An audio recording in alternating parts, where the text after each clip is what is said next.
Un 11 novembre, pas comme les autres, à Futuna, fermeture définitive de la décharge de Nanu'u à Alo pour une ouverture officielle du centre de PK à Singave. Dans le cadre du programme Intègre, le chef du service de l'environnement, Didier Labrousse, est chargé de fermer définitivement le dépôt d'ordures de Nanu'u.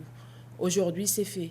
Pour arriver au résultat d'aujourd'hui, les plans d'action ont réuni les services État, territoire, assemblée territoriale, les associations et les chefferies. Les coutumiers sont formels. C'est une décision que les coutumiers ont prise ensemble avec les villageois de Tawa.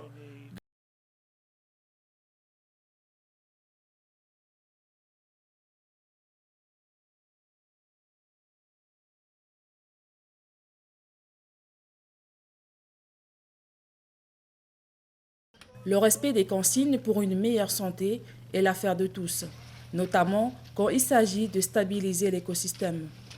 Après Nanu'u, le centre d'enfouissement technique de PK prend la relève. Dans moins de 2 semaines, cette montagne de canettes aura disparu, ou plutôt changé de forme. Coût de cette nouvelle machine, 4 millions de francs CFP, entièrement financés par les fonds européens dans le cadre du projet Intègre.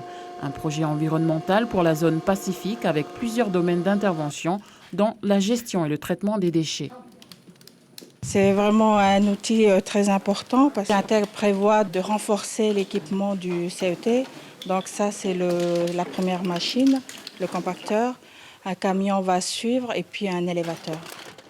À Wallis, ce sont 100 000 canettes et 25 000 bouteilles en plastique de vendues par mois. Après le compacteur de plastique et d'aluminium, le territoire recevra très prochainement un broyeur de verre.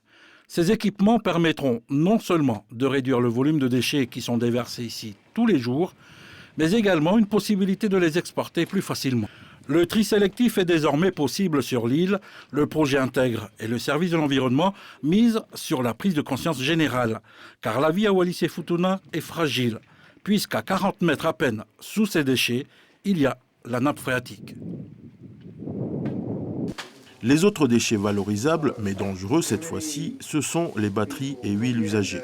Des déchets qui posent de graves problèmes de stockage au CET. Des opérateurs pour leur transport hors territoire seront sélectionnés à la fin du mois de novembre. Les batteries déjà collectées rempliraient déjà 7 conteneurs.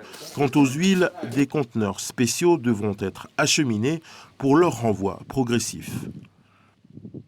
Une petite mise au point par le superviseur de l'opération, Jean-Baptiste Alaloi, avant le démarrage du chantier. Les agents procèdent à la dernière étape avant l'exportation vers la Nouvelle-Zélande des huiles et des batteries usagées. Des mesures de sécurité vont être mises en place pour sécuriser le transport de ces déchets dangereux au wharf de Mata-Utu. Il y a 2 tranches d'envoi de ces déchets dangereux vers le centre de traitement en Nouvelle-Zélande. Le premier envoi est prévu pour le 2 décembre et le second le 20 décembre prochain. Ouvrons ce journal avec l'environnement. L'acheminement des huiles et batteries usagées vers un centre de traitement en Nouvelle-Zélande a commencé. Dans le cargo Southern Pearl, 13 conteneurs collectés à Wallis et Futuna. C'est la première fois que ces déchets dangereux vont être exportés et traités. La fin d'un long travail de conditionnement et de mise aux normes mené par la société Socadis et le service de l'environnement dans le cadre du projet Intègre. Une opération financée en grande partie par le 10e Fonds européen de développement à travers le projet Intègre et par le territoire.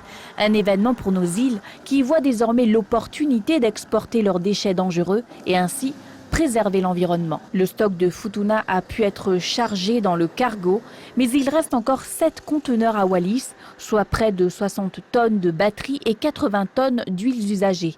Des déchets qui seront également transférés en Nouvelle-Zélande à partir de février 2017.